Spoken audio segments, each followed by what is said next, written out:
عرض کرتے ہیں اللہ تجھے یاد ہے نا ایک رات جب میں بڑی دیر سے لوٹا تھا، لکڑیاں کاٹتے درخت تلاش کرتے مجھے دیر ہو گئی، میں دیر سے لوٹا تھا، نیت یہ کر رکھی تھی کہ دودھ سب سے پہلے ماں باپ کو پلاؤں گا۔ مالک جب میں لوٹا تو وہ بوڑھے تھک ہار کے سو گئے تھے، میری بیوی نے مجھے کہا کہ بچوں کو پلا دو، وہ سو گئے، تو میں نے کہا نہیں، میرے ذمے ہے ان بوڑھوں کے دل کو ٹھنڈا کرنا، ان سے پیار کرنا۔ اللہ بیوی مانگتی رہی، بچے طلب کرتے رہے، میری ٹانگوں میں گھومتے رہے، بار بار آتے رہے، اور میں نے دودھ نہیں پلایا۔ اے مالک فجر ہو گئی، آفتاب طلوع ہونے کا وقت آ گیا، پر میں نے ماں باپ کے بیدار ہونے کا انتظار کیا۔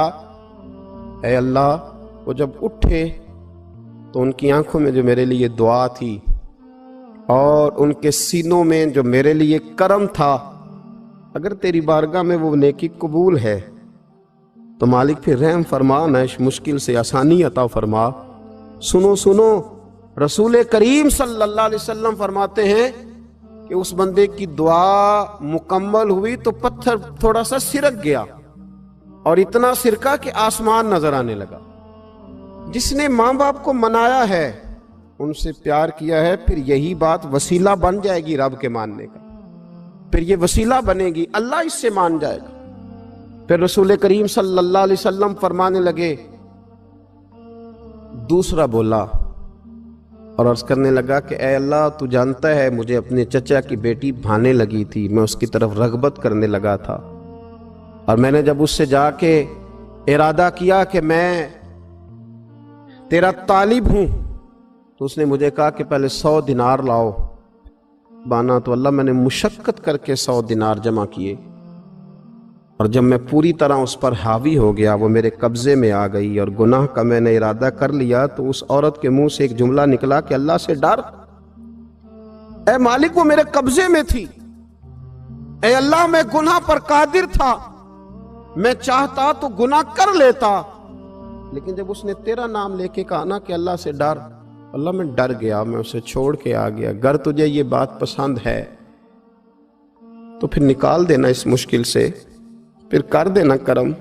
اللہ میری بھی تو چڑھتی جوانی تھی نا، میں بھی تو سب کچھ کر سکتا تھا، پر تیرے لیے، تیری خاطر میں لذت گناہ سے باز رہا، تو اللہ تو رحمت فرما دے۔ حضور فرماتے ہیں اس کی دعا مکمل ہوئی تھی کہ پتھر تھوڑا اور سرک گیا۔ پھر تیسرا بولا، اور اس نے بول کے کہا اے اللہ ایک مزدور کو، ایک دیہڑی دار کو، ایک غریب کو میں نے کام پہ رکھا ہوا تھا، یہ تیرا اور میرا راز ہے اللہ۔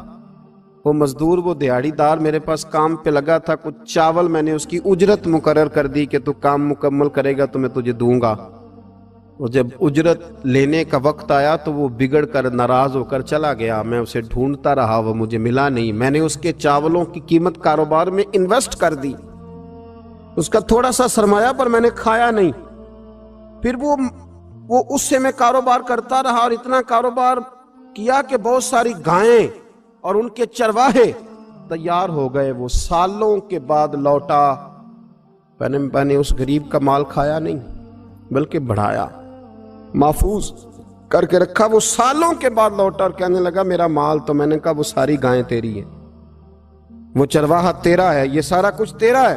تو کہنے لگا تو مجھ سے مذاق کرتا ہے، میں غریب کہاں اور گاؤں اتنی بڑی گائیں کہاں، تو مذاق کرتا ہے؟ تو میں نے کہا مذاق نہیں، میں نے اپنے رب سے ڈر کے تیرے مال کی حفاظت کی، یہ تیرا ہے۔ اے اللہ میں کھا بھی تو سکتا تھا نا، پر تجھ سے ڈر کر میں نے وہ سارا محفوظ رکھا۔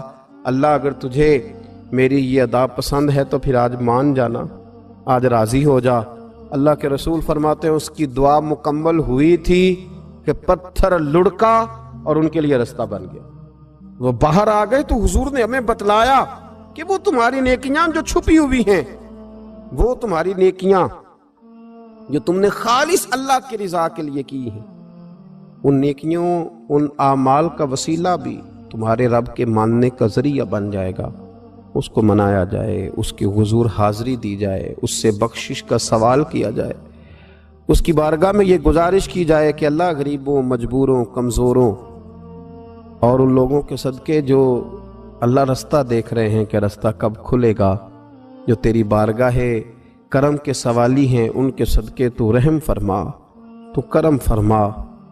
تو میرے عزیز، ایک اور بات جو اللہ کو منانے کے لیے ہمیں ہمارے پیارے رسول صلی اللہ تعالی علیہ وسلم نے بتلائی کہ جب انسان بہت زیادہ عاجزی کرتا ہے نا، بہت زیادہ عاجزی، تو پھر بھی اللہ مان جاتا ہے۔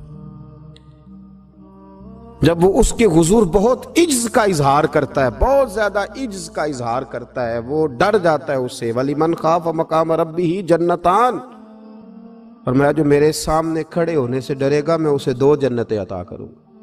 حضرت بابا فرید الدین مسعود گنج شکر بابا صاحب رحمۃ اللہ علیہ فرماتے ہیں کہ ایک نیک نوجوان تھا، دن کو روزہ رکھتا، رات کو نماز پڑھتا، پر اللہ سے ڈرتا پھر بھی بہت ہی زیادہ تھا، بڑا ہی ڈرتا تھا۔ موت کا وقت آیا تو ماں ہی تھی بس اس کی، تو ماں سے کہنے لگا اماں تو میری ماں ہے، میرے ساتھ 3 وعدے تو کر۔ اس نے کہا پتر تو بتا، آخری ہجکی لے رہا ہے اور اس غریبنی ماں سے تو وعدہ لے رہا ہے، بتا کیا وعدہ ہے؟ تو عرض کرنے لگا اماں جب میں مر جاؤں نا تو میرے گلے میں رسی ڈال کے تو مجھے گھمانا گھر کے صحن میں، اور لوگوں کو کہنا جو رب کی نافرمانی کرے اس کا یہی حال ہوتا ہے۔ یہ اعلان کرنا جو اللہ کے نافرمان ہوں ان کا یہی اشر کیا جانا چاہیے۔ اور اماں پھر دوسرا وعدہ کر، میرا رات کو جنازہ اٹھایا جائے، میں نہیں چاہتا کہ کسی کے منہ سے یہ لفظ نکل جائیں کہ وہ دیکھو اللہ کا نافرمان جا رہا ہے، رات کو میرا جنازہ اٹھانا۔ اور اماں تیسرا میرے ساتھ وعدہ کر کہ لوگ مجھے دفن کر کے آ جائیں گے تو میری قبر پہ چلی جائے گی، عمل میرے پاس کوئی نہیں، پر مجھے لگتا ہے ماں کے قدموں کی برکت سے عرش کا مالک بھی رحم فرمائے گا۔ اماں تو وعدہ کر کہ میرے ساتھ وعدہ کر۔ بابا صاحب رحمۃ اللہ علیہ فرمانے لگے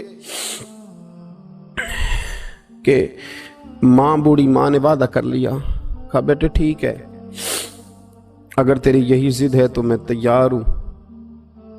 پھر اس نے کلمہ شہادت پڑھا، اس نوجوان کی روح پرواز کر گئی۔ بوڑھی ماں نے رسی منگائی تو وَلِمَنْ خَافَ مَقَامَ رَبِّهِ جَنَّتَانِ، جو ڈر جائے، اس نے تو کہا تھا نا کہ رسی ڈال کے گھمانا اور کہنا یہ اللہ کا نافرمان ہے، اس کا یہی اشر ہونا چاہیے تھا۔ لیکن جب ماں گلے میں رسی ڈالنے لگی تو گھر کے ہر کونے سے آواز آنے لگی، خبردار یہ رب کا دوست ہے، اللہ کے دوستوں کے ساتھ اس طرح کا معاملہ نہ کیا جائے، اسے چھوڑ دیا جائے۔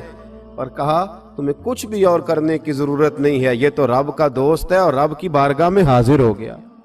کچھ کوئی بندہ کہے گا کہ یہ تو ایک بابا فرید کا سنایا ہوا واقعہ ہے، سنیے، بخاری میں حدیث ہے، نبی پاک صلی اللہ علیہ وسلم نے فرمایا، حضرت ابو ہریرہ رضی اللہ تعالیٰ عنہ راوی ہیں، حضور فرماتے ایک شخص مرنے لگا تو اپنے بچوں سے کہنے لگا کہ میں جب مر جاؤں تو مجھے جلا دینا، اور پھر میرے جلے ہوئے وجود کو پیس دینا، پھر مجھے ہوا میں اڑا دینا۔ پتر مجھے اڑا دینا، مجھے بڑا ڈر لگتا ہے، اگر رب نے مجھ سے حساب پوچھا تو میں قابل نہیں ہوں، اڑا دینا مجھے ہواؤں میں۔ اگر اس نے مجھ سے عذاب لیا تو حساب لیا تو بڑا سخت حساب لے گا۔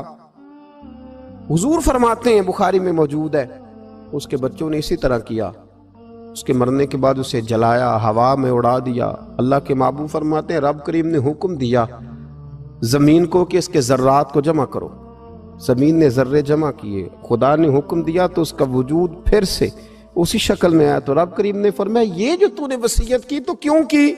اللہ جانتا ہے کہ نہیں جانتا؟ یہ کی تو کیوں کی؟ تو رو پڑا، کہنے لگا اللہ میرے اندر تو طاقت نہیں تھی تیرے سامنے کھڑا ہو کے حساب دے سکوں، تجھے منانے کے لیے تیرے خوف سے ڈر گیا، میں ڈر گیا۔ اگرچہ ہمارے بزرگوں نے لکھا ہے کہ آج یہ وصیت کرنا، اس رنگ میں یہ طرز اختیار کرنا درست نہیں، لیکن آپ غور فرمائیے کہ نبی پاک علیہ السلام فرماتے ہیں جب اس نے کہا نا اللہ تجھ سے ڈر کے یہ کیا، تو رب کریم نے فرمایا جا پھر میں نے تیری مغفرت کر دی، کیونکہ اللہ کو پتا تھا یہ دل سے بات کر رہا ہے۔ ایک چوتھی بات میرے رسول پاک علیہ السلام نے فرمایا کہ جب رب نہ مانے تو پھر وہ کمزوروں کے صدقے مان جاتا ہے۔ پھر وہ ضعیفوں کے صدقے مان جاتا ہے۔ فرمایا اللہ تم سے بارشیں روکنا چاہتا ہے، پر تمہارے ضعیفوں، کمزوروں، غریبوں کے صدقے، مجبوروں کے صدقے وہ تم پر بارشیں برساتا ہے۔ حضور فرماتے ہیں رباش غازہ اغبر لو اقسم علی اللہ لا برا۔ کچھ ایسے لوگ ہوتے ہیں کہ ان کے بالوں میں خاک پڑی ہوتی ہے، چہروں پہ مٹی الجھے ہوئے ہوتے ہیں، لیکن اگر وہ اللہ پہ قسم کھا لیں تو اللہ ان کی قسم بھی پوری کر دیتا ہے۔